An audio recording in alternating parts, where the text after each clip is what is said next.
And let's go ahead and start off with the third step prayer, sir.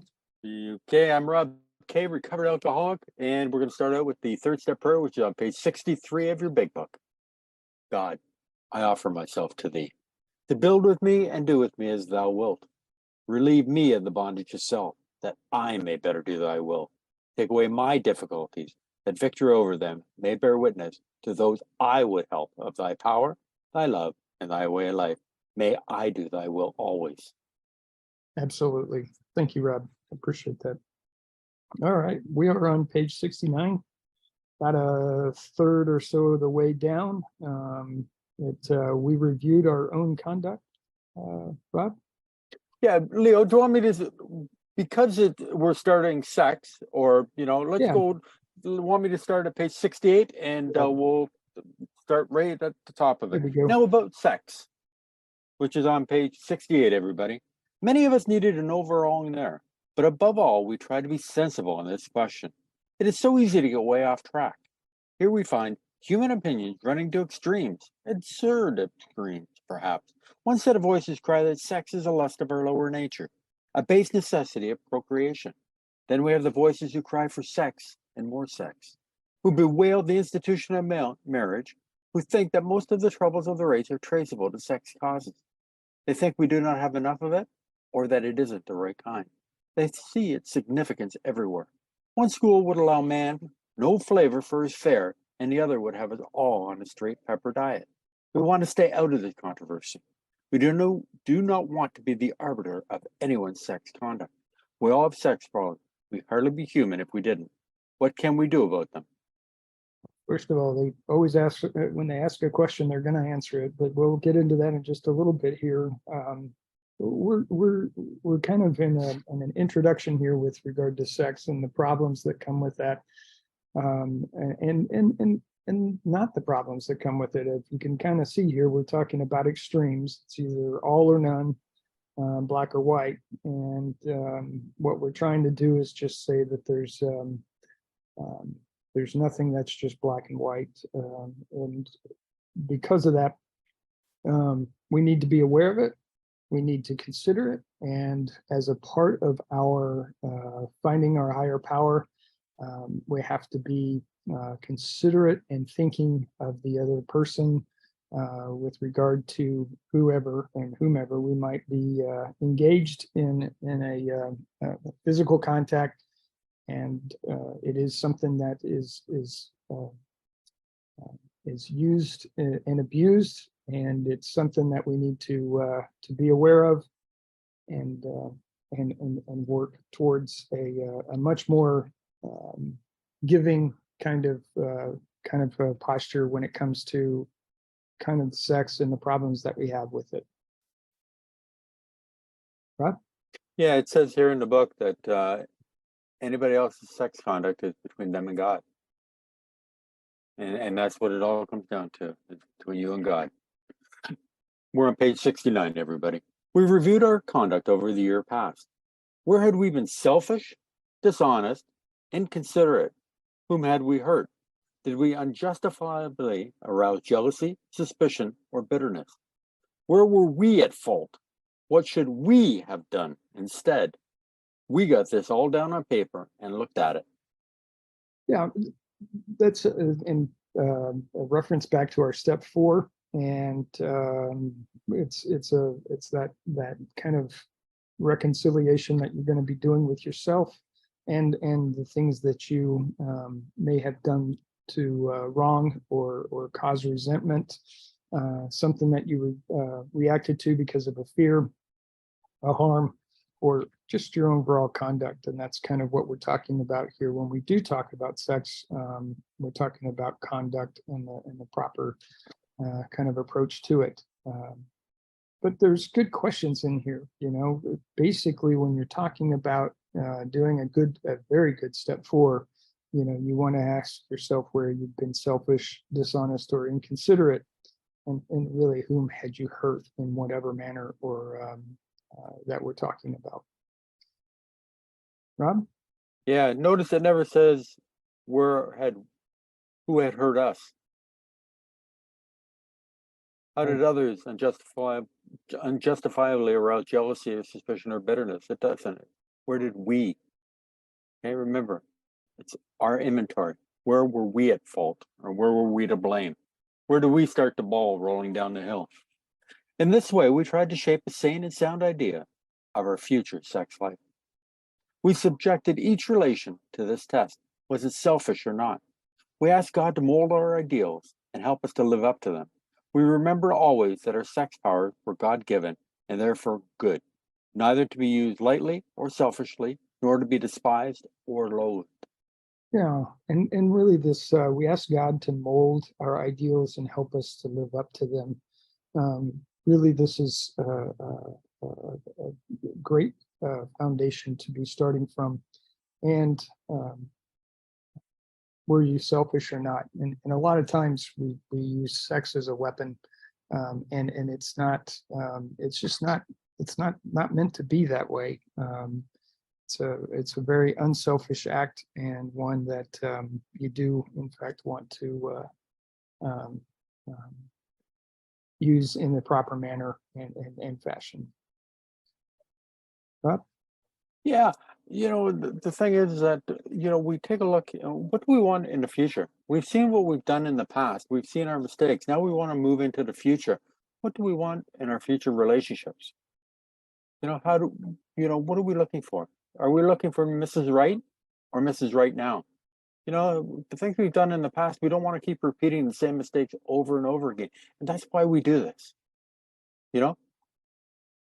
We're at the bottom of page 69, everybody. And so we put this down on paper so we can see it in black and white. So we don't repeat mistakes of the past. If we're just going to keep doing the same thing over and over and over again, nothing's going to change. Here we're having a spiritual experience. Okay? We're learning. Okay? What do we want in the future? Think about that. Whatever our ideal turns out to be, we must be willing to grow toward it. We must be willing to make amends where we had done harm, provided that we do not bring about still more harm in doing so. In other words, we treat sex as we would any other problem. In meditation, we ask God what we should do about each specific matter. The right answer will come if we want it. Yeah. And that's really this relationship that you've formed with your higher power, and this conversation and willingness to kind of let go and allow your higher power to help guide you in regards to a whole host of things, but including sex, with regard to that, and treating it as if just like you would any other problem. It really does beg to be done and taken seriously, but at the same time with a lot of affection and intimacy that is meant for the other person. And you actually you want to correct. Well, correct is probably the wrong word here, but you want to be aware of the harms that you've created, and going forward, you want to eliminate those as you go along. Rob? Yeah, the most important thing here is that we do not wish to bring about still more harm in doing so by making amends. We have to think of other people. Okay, we can't, most of our lives, or if not all our lives, we've been so selfish and self-centered that everything revolves around me. That, I go out to do my amends, not thinking about how will this affect the other person or their family. Other people have moved on. A lot of times resentments, they don't even realize that we're harboring them. But the thing is, we have to take other people's feelings, situations into account. I don't want to phone up an old girlfriend who has remarried. Her husband answers the phone, says, "Oh, can I speak to so-and-so?" Well, who is this guy on the phone? I have to be cognizant of what's going on in other people's lives and think about them. I take it to God. God, what would you have me do in this situation? In meditation, we ask God what we should do about each specific matter. The right answer will come if we want it. Right at the bottom of page 69, everybody. God alone can judge our sex situation. Counsel with person is often desirable, but we let God be the final judge. We realize that some people are as fanatical about sex as others are loose. We avoid hysterical thinking or advice. Yeah, again, these are the extremes, and we're basically talking about, um, you know, on the one hand, ignoring the problems and or the harms and or resentments we may have created in when we are involved in some manner of sex. And on the other side of it is, you know, that you put all your focus and energy and effort into it, which is not what we want to do. So the point being is you want to basically look at it as if you would like you would any other problem. You want to engage with your higher power and essentially apply the lessons that you learn through your higher power going forward, avoiding any cause of harms or poor or bad conduct. Rob? Yeah, God alone can judge our sex conduct. And I love that counsel with persons is often desirable. Take it to your sponsor when you're not sure. We take it to God first, but then, talk to your sponsor. What do they recommend? If you're not sure about a certain situation. Okay, page 70, everybody. Suppose we fall short of the chosen ideal and stumble. Does this mean we're going to get drunk? Some people tell us so, but this is only a half truth. It depends on us and on our motives. If we are sorry for what we've done and have the honest desire to let God take us to better things, we believe we will be forgiven and will have learned our lesson. If we are not sorry and our conduct continues to harm others, we are quite sure to drink. We're not theorizing. These are facts out of our experience. Yeah, these are things that they've actually, the first 100 or so have had issues or challenges with. Bottom line is that you basically, we're fallible. We're not perfect, so we're going to make mistakes. But what it is, it's what we do with those mistakes after they're done. Do we continue down that path, or do we genuinely come to it with an apology? And in this case, as they say, if we're really sorry for what we've done, um, we should be forgiven and we can learn from it and move forward. I don't think all mistakes are going to cause us to approach a drink and take it.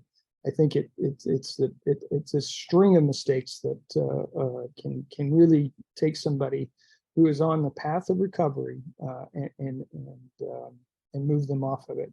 And certainly, when mistakes are made involving sex, I think that there's sometimes that they get blown way out of proportion, and sometimes they don't. It's just a matter of recognizing them, learning from them, asking for forgiveness, getting that forgiveness, and then taking that and moving forward. We should be in a relatively safe environment at that point. Rob?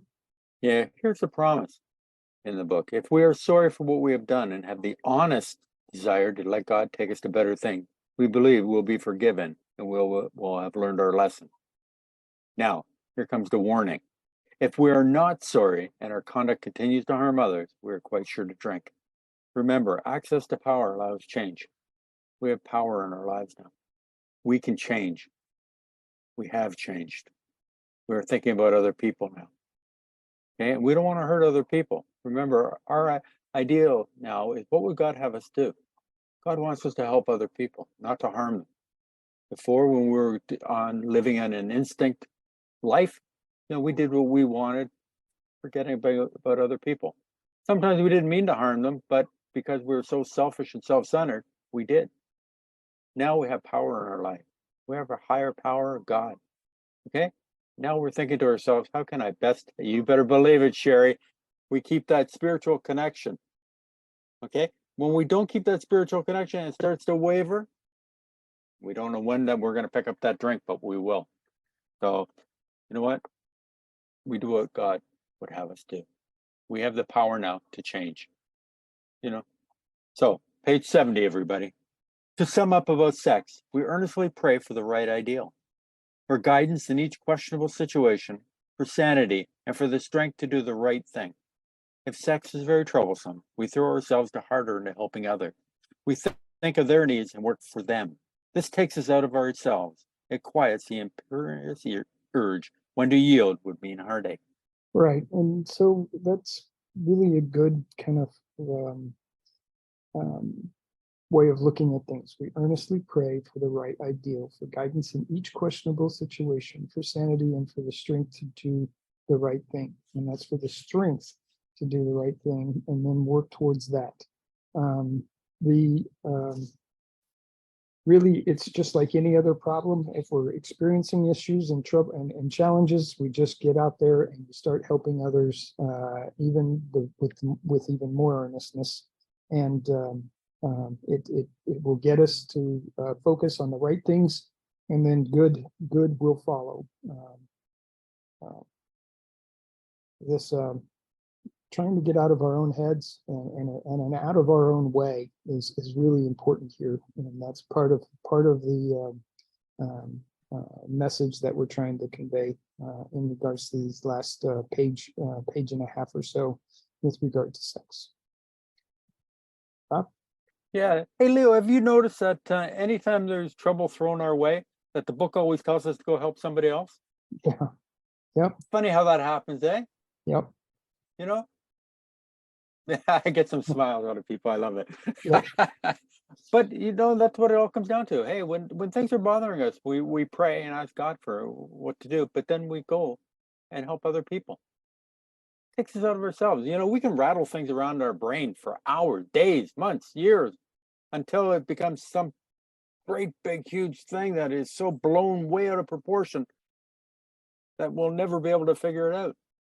But you know what? When things start to bother us, once you realize something is bothering you, pray. Ask God, well, what should I do in this situation? Okay? And then go help somebody else. Give somebody a phone call. Give them a text. Text is easier. It's not as personal, but hey, if you can, give them a phone call. Or even face to face if you can, it's even better. But it gets us out of ourselves. And you know what? That other person on the other end of the line, you will be amazed how many times, you know what? Hey, I was thinking about you, or something's been going on that I wanted to talk to you about. It is amazing how God puts us in touch with other people. Page 70, everybody. If we have been thorough about our personal inventory, we've written down a lot. We have listed and analyzed our resentments. We have begun to comprehend their futility and their fatality. We have commenced to see their terrible destructiveness. We have begun to learn tolerance, patience, and goodwill toward all men, even our enemies, for we look on them as sick people. We have listed the people we have hurt by our conduct and are willing to straighten out the past if we can. So we're kind of closing in on the end of this chapter and how things work, and really focused on reviewing our step 4 and the inventory that we've taken on ourselves, not on others, but on ourselves.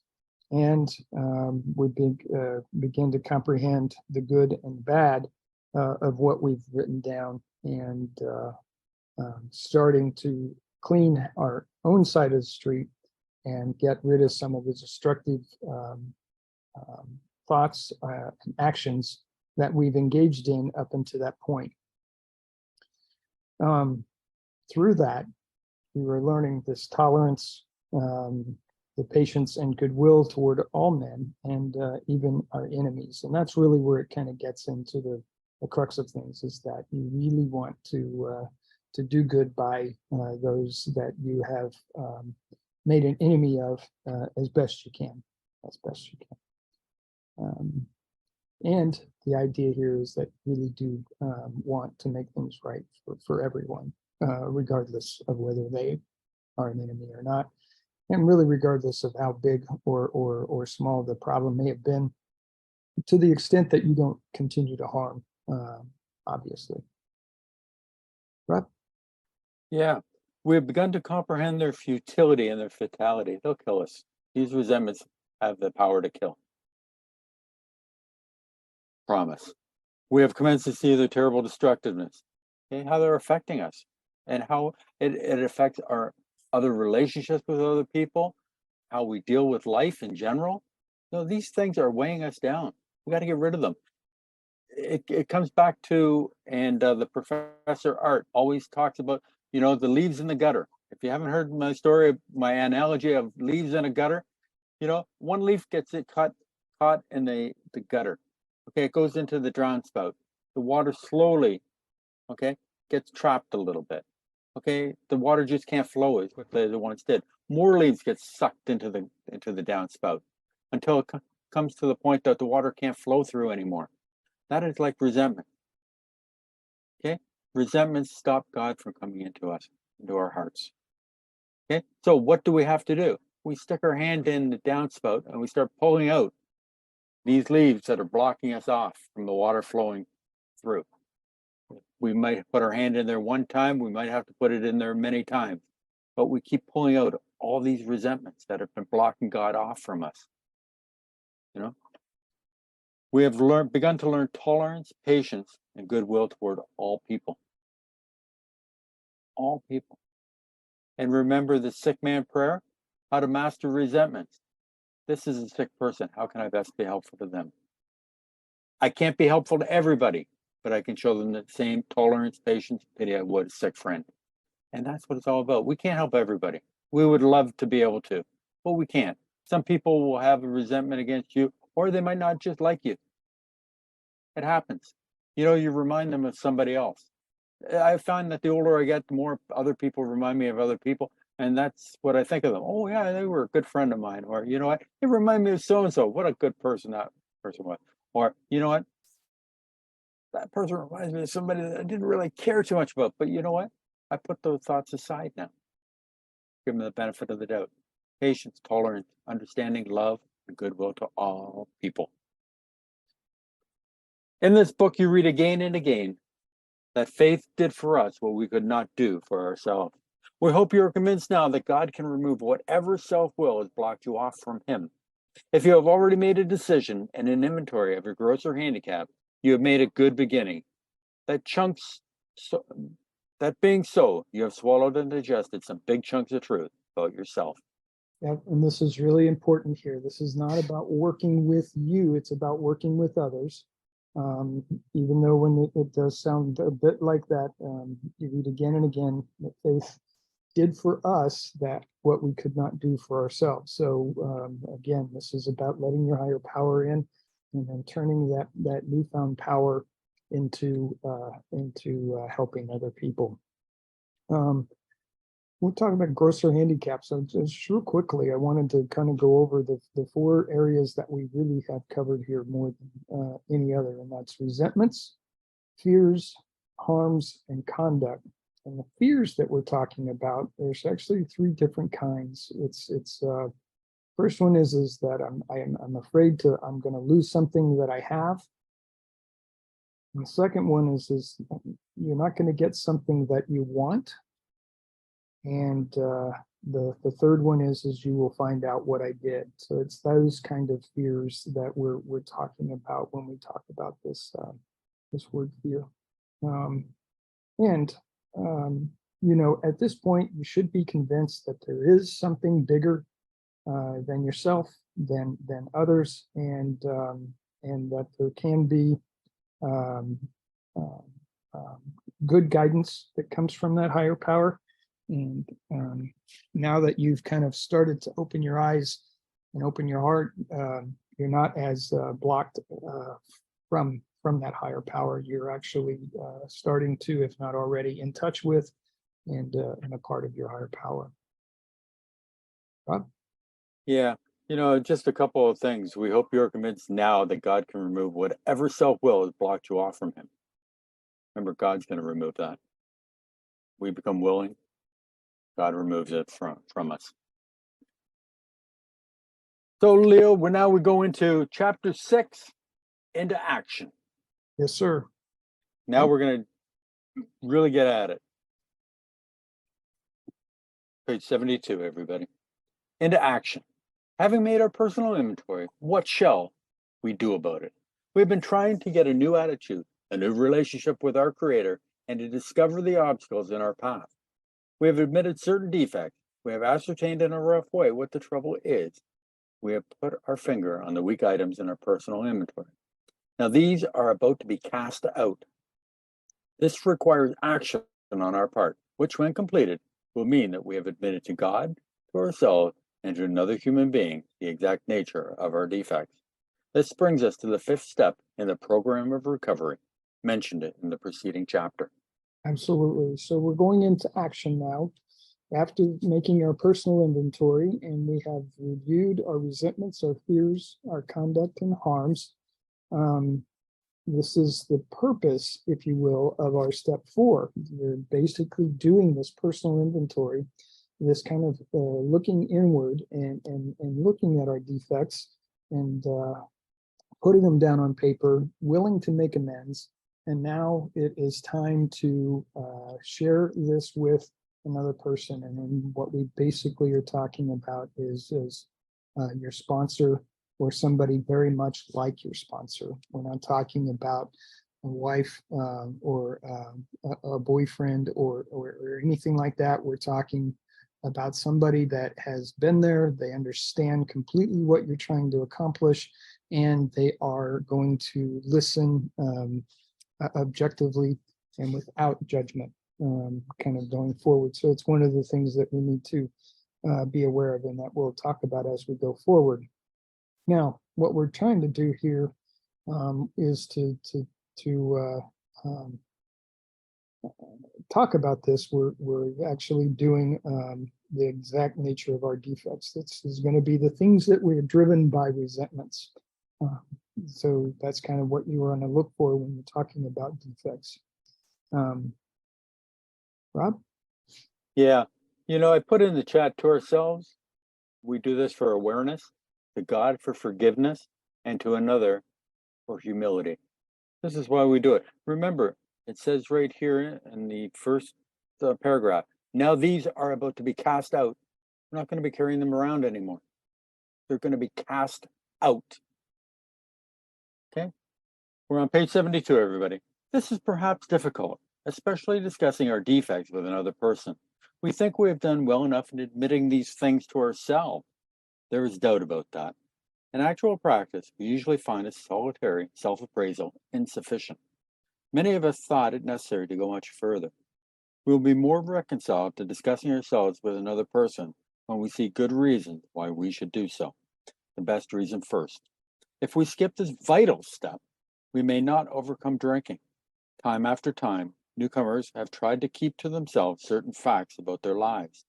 Trying to avoid this humbling experience, they have turned to easier methods. Almost invariably, they got drunk. Having persevered with the rest of the program, they wondered why they fell. We think the reason is that they never completed their house cleaning. They took inventory all right, but hung on to some of the worst items in stock. They only thought they had lost their egoism and fear. They only thought they had humbled themselves, but they had not learned enough of humility, fearlessness, and honesty in the sense we find it necessary until they told someone else all of their life story. Right. There's quite a bit in this paragraph here. Yes, this is something that's difficult. It's not impossible, but it is something that you have to be willing to be open completely and honest with yourself more than anything else, but really wanting to be open and honest with another person. And then really the message here is that we need to discuss ourselves with another person. And there's really good reason for that. It's really to get that information out, so it's not eating away at you from the inside. It's out there in the open.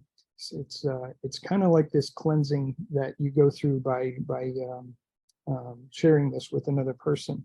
And here's a warning: if we skip this vital step, we may not overcome drinking. This is based on real experience, and it is important that you get this message that taking your step 4, a good, thorough, honest step 4, and then sharing it completely with another person in your step 5, it's really important. By avoiding it, this humbling experience that we've turned to easier methods, and easier methods don't work. And invariably, you'll end up getting drunk again. Again, they're speaking from experience. The thing that's important here is losing humility leads to taking another drink. So what Rob had talked about earlier, above all, we need to get humility, and that's really what this step is doing for us. Hanging on to some of the worst of the worst is not is absolutely, that's the crux of things, is to get rid of the worst of the worst more than anything else. Getting it out there, getting it open and in the open, and losing your ego, being fearless as you move forward is really what the message is right here. Yeah, it's hard to, humble yourself per se, but we've learned that, the only way we're going to get better is by being honest with ourselves and by humbling ourselves. Not thinking that we are God, that there is a higher power, and that He will protect us no matter what we do. We're getting into action here. We've written our inventory. Now we're going to have to find somebody to tell it to. Okay, we usually pick out a sponsor, and when we get to the next page, it's going to tell us what to look for in a sponsor. So let's start reading. More than most people, the alcoholic leads a double life. He is very much the actor. To the outer world, he presents his stage character. This is the one he likes his fellows to see. He wants to enjoy a certain reputation, but knows in his heart he doesn't deserve it.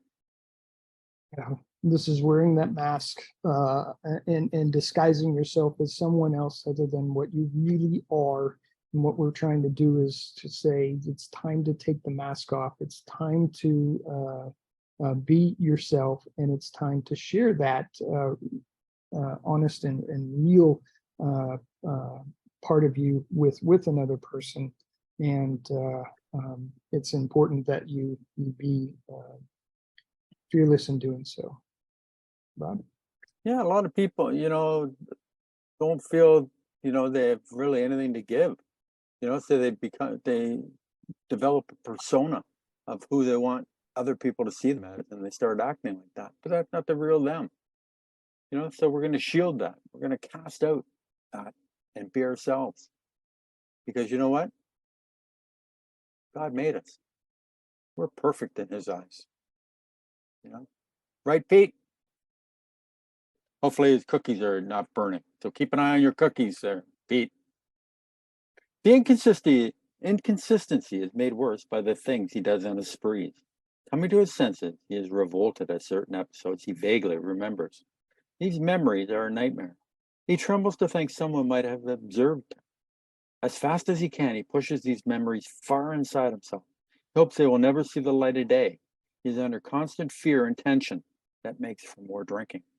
Yeah, so here we are, these embarrassing moments, these things that we really don't want to necessarily face. We have to basically say, I'm going to dig deep, I'm going to face them, I'm going to be fearless when I do, and I'm going to share this with someone else. And I can't emphasize enough the importance of taking those things that we're going to push down deep, is to really reach down and dig them out and get them out in the open, share them with somebody else, and gain that humility that we're looking for in an effort to basically make ourselves better and put us in a better position to help others.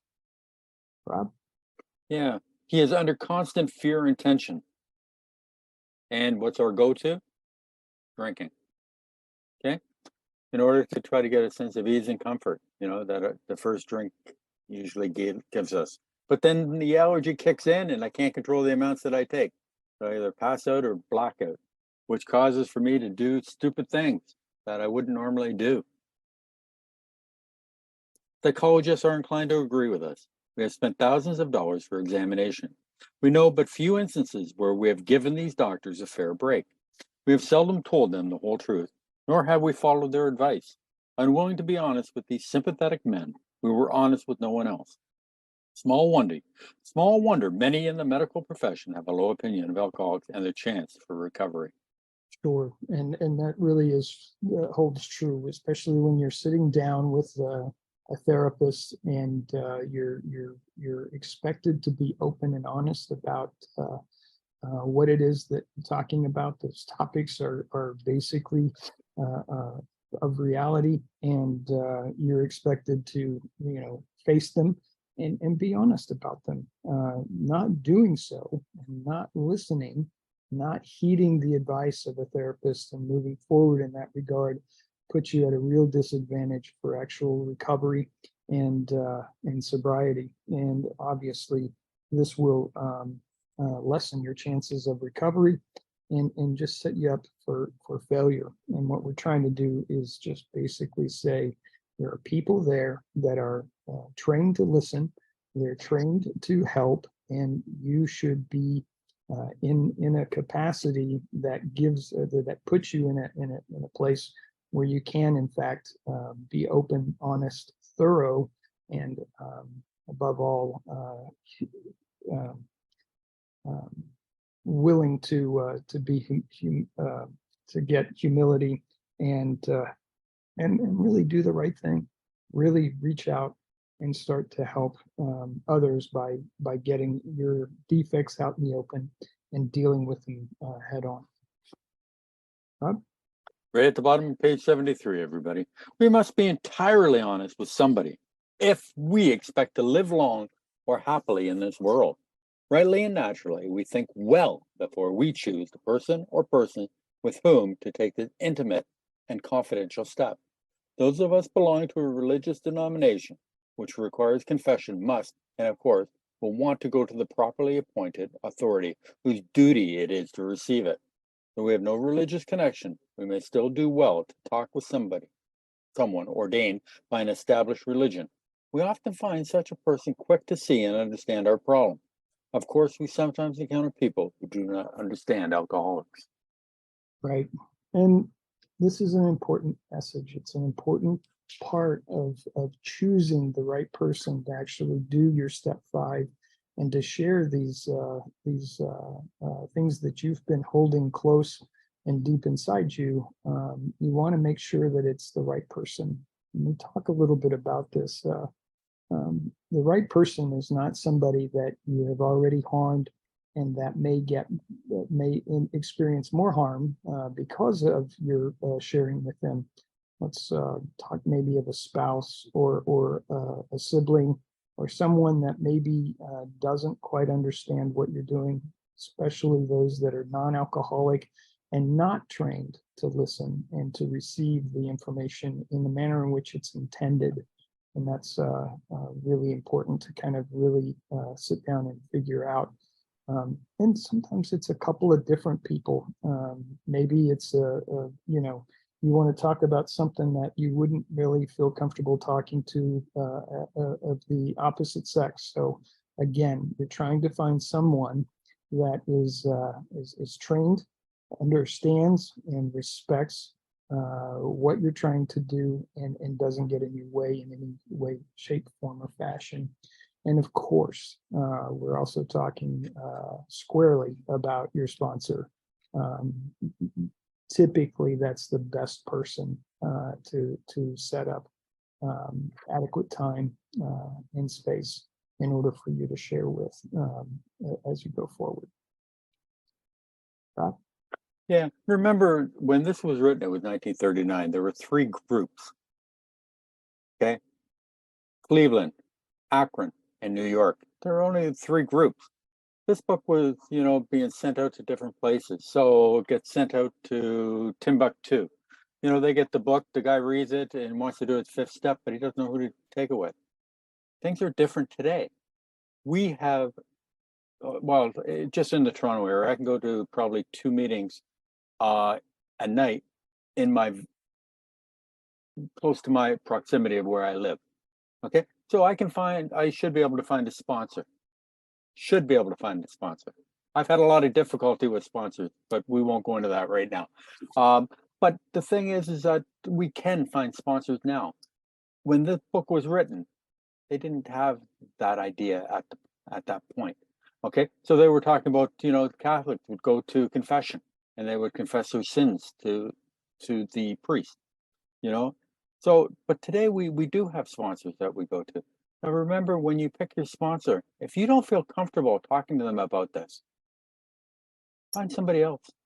Remember, it says right here, we think well before we choose the person or person with whom to take this intimate and confidential step. It doesn't have to be with one person. It can be with more than one person. Okay, so please keep that in mind, that if you don't feel comfortable with your sponsor, there's a problem. I would get a new sponsor if I don't feel comfortable telling them everything. First, that's the personal issue I have anyways. If we cannot or would not rather do this, we search our acquaintance for a close-mouthed, understanding friend. Perhaps our doctor or psychologist will be the person. It may be one of our own family, but we cannot disclose anything to our wives or our parents which will hurt them and make them unhappy.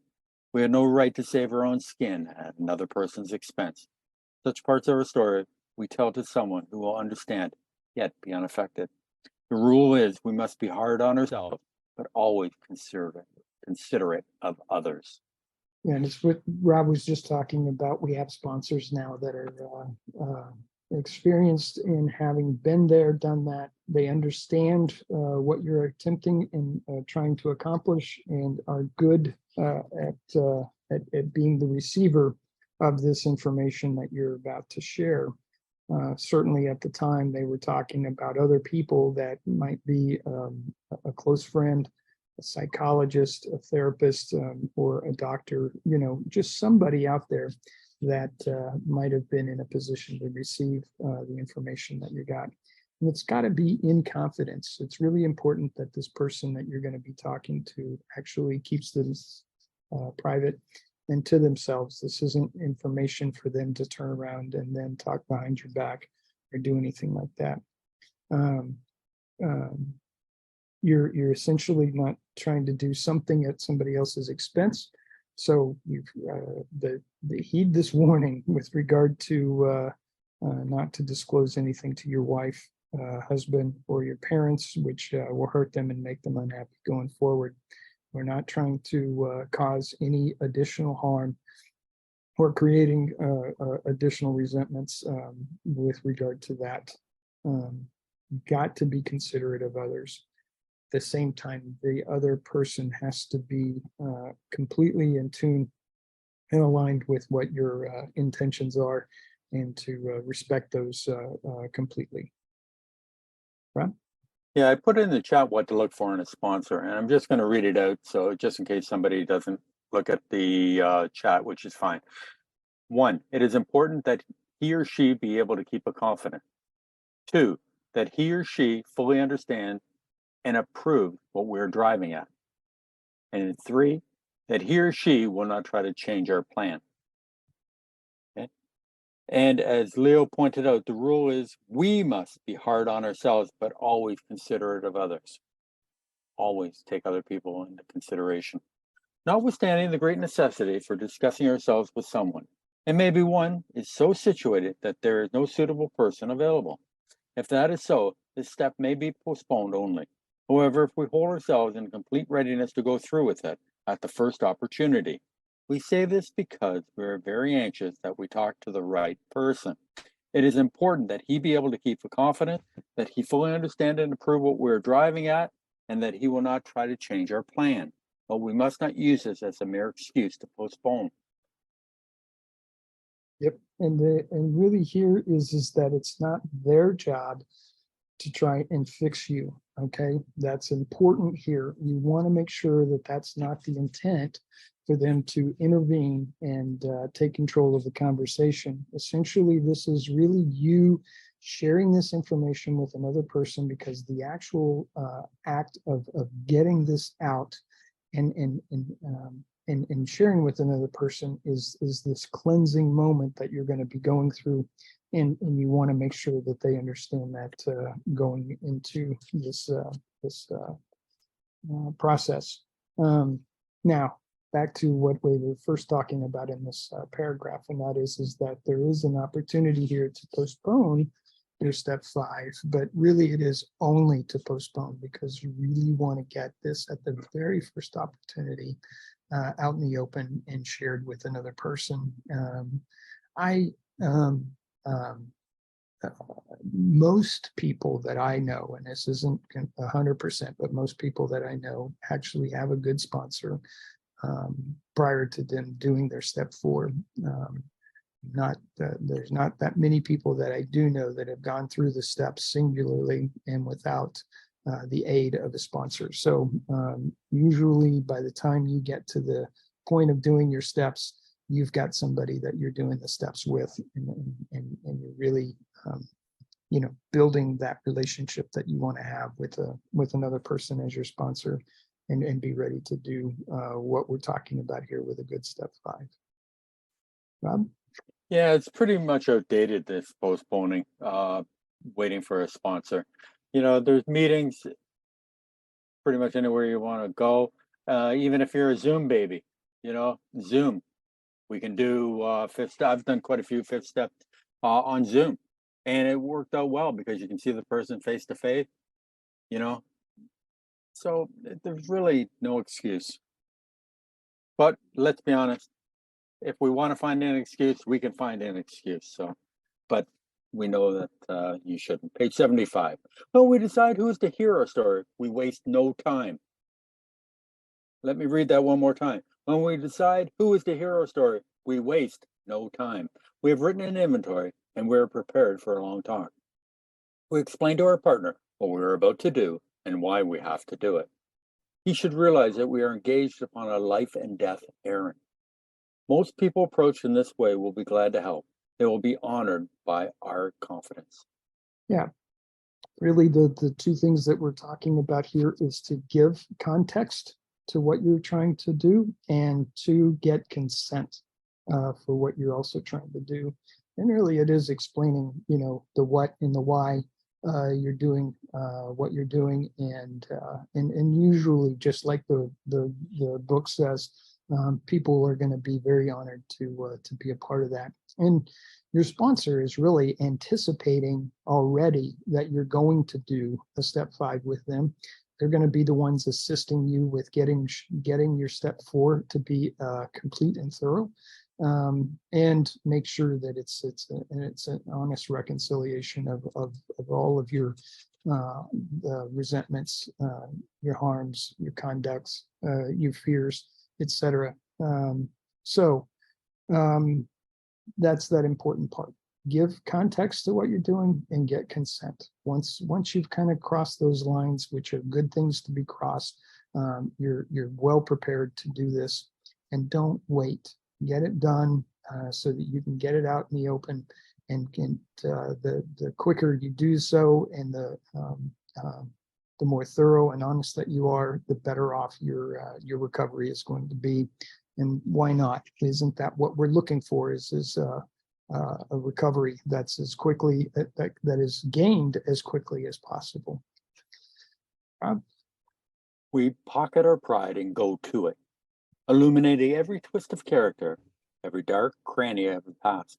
Once we have taken this step, withholding nothing, we are delighted. We can look the world in the eye. We can be alone at perfect peace and ease. Our fears fall from us. We begin to feel the nearness of our Creator. We may have had certain spiritual beliefs, but now we begin to have a spiritual experience. The feeling that the drink problem has disappeared will often come strongly. We feel we are on the broad highway, walking hand in hand with the spirit of the universe. So important here. This act right now, this paragraph is telling you what you should and will experience by doing this vital step. There is a promise in here. It's once we have taken this step, withholding nothing, we are delighted. There is a sense of relief. This weight off your shoulders, if you will, occurs, and all of a sudden there is this kind of openness, this enlightenment, this kind of goodwill feeling. And it's really, you sit back and wonder why you waited so long to do whatever it is this step includes. And by doing so, you do in fact start to have what is considered as a spiritual experience. And it's a confidence builder. It's one of strength, and weakness seems to be shed, and good things really do follow. Rob? Yeah, one of the biggest things that I've found here, a lot of people will ask, when will I have my spiritual experience, or, my spiritual awakening? Right here on page 75, it says, we may have had certain spiritual beliefs, but now we begin to have a spiritual experience. Fifth step, when we tell another person and we get rid of all the crap that's been eating our lunch. It's such a beautiful time. Our whole lives and outlook upon life will change. Beautiful way of living. Leo, it is 12:53. Do we want to bring in Mr. Bill now? Yes, sir, we do. It's a good place to Yep, put I us think so.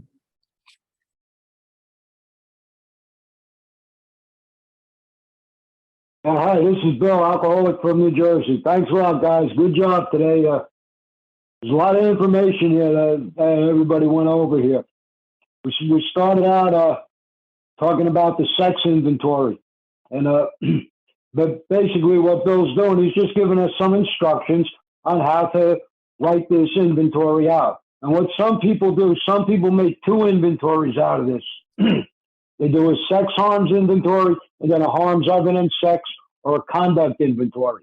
And some people combine them as one. Whatever your sponsor tells you to do, either way works, as long as you go through this process and do what it says. That's really what's important. It doesn't really matter how many times you write it out. If you write 3 inventories or 4 inventories, as long as you cover all of this stuff, that's what's important.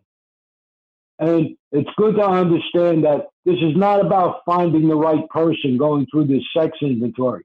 This is about becoming the right person. It's about us getting better. It's not about us trying to find somebody that's better. You have a tendency to attract what you are. If you get better, you'll attract a better person. And if you're not better, you're going to attract somebody that's not better either. So you're better off going through this and trying to get better, because then that will make your whole life get better as you go through this whole process. And there's 3 different prayers in here that were in here. On page 69, there's a prayer that says, we ask God to mold our ideas and ideals and help us live up to them. That's the first prayer. In the next paragraph, there's another prayer in here for the sex prayer. In meditation, we ask God what we should do about each specific matter. And then on the next page, on page 70, down in the middle, it says, we honestly pray for the right ideal for guidance in each questionable situation. So in other words, this book is telling me I'm not supposed to do this alone. I'm supposed to ask God for help. If I try to go through this all by myself, I'm probably going to be in a lot of trouble, because anything I always try to do by myself never works. This book is specifically telling us we're supposed to have God's help, and we're supposed to ask for help. And it tells us we're supposed to, on the last page, it tells us that we're trying to get rid of our grosser handicaps. In other words, we're not interested in all the little crap all that happen. We're trying to get rid of the big stuff, the stuff that's eating our lunch. That's what we got to get rid of. If I'm worried about all the little details that happen and I leave the big stuff out, I'm probably going to wind up drinking again. So that's really what this is about. And after we do that, we go to the next chapter, into action. Notice it doesn't say into thinking, it's into action. That means now we're going to do something. And they give us a warning right here on this first page of into action. If we skip this vital step, we may not overcome drinking. They're telling us that if we don't do this, there's a chance that we won't overcome drinking. So this is really important. We need to do this stuff, because if we don't do it, we don't know what's going to happen. We're we're going to have trouble. And he's giving us instructions here or different suggestions on how to do this step.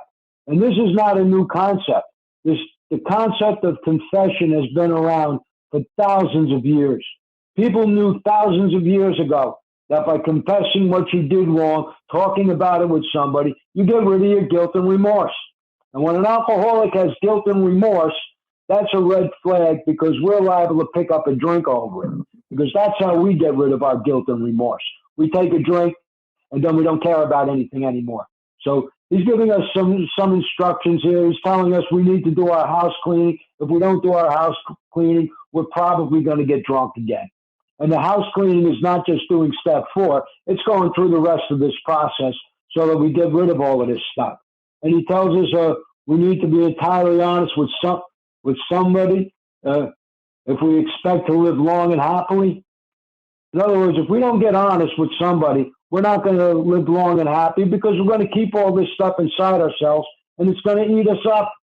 And he gives us some different suggestions here. He tells us you need to find a closed-mouth person.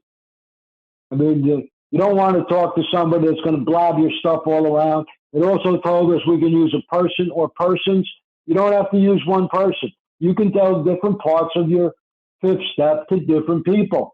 And what we want to do is we want to tell it to somebody that's not going to be affected by it.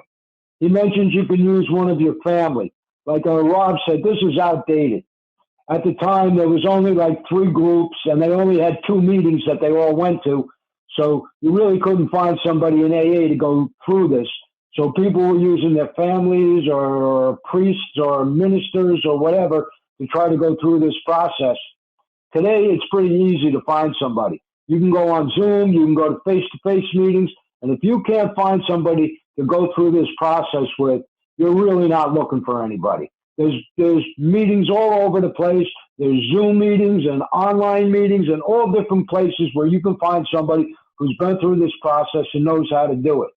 I wouldn't use a member of my family just because I don't think that's right. Most people don't want to be honest with their own family. You don't want to admit things to your family of what you did and that kind of stuff. So, and if you do admit it, you're going to hurt your family's feelings. And we're not supposed to hurt other people's feelings when we go through this stuff. This is not about hurting other people. It's about us getting better. So I think a good idea is not to use your family. I wouldn't use my family. I just think that's really the best way to do it.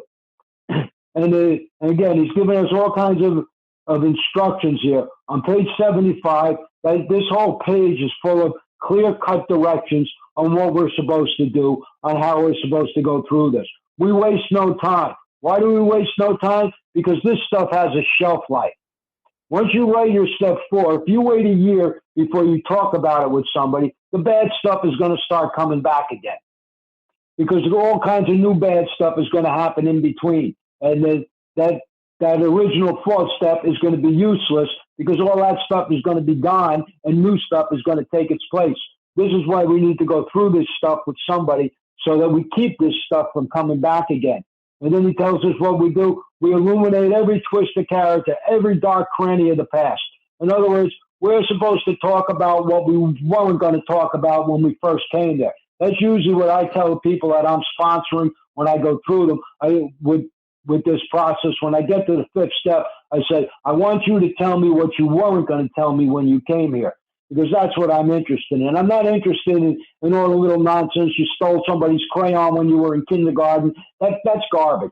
Well, we're not worried about it. I want to know what's eating your lunch, what's bothering you, what's keeping you up at night. What are you going to drink over? That's what we're trying to get to. We're trying to get to the big stuff. And that's basically all I got. We're up at the top of the hour. Thanks a lot for letting me share. Bill, thank you so much. All right, Rob, let's go ahead and close out with the serenity prayer, and then we'll open things up. God, grant me the serenity to accept the things I cannot change, courage to change the things I can, and wisdom to know the difference.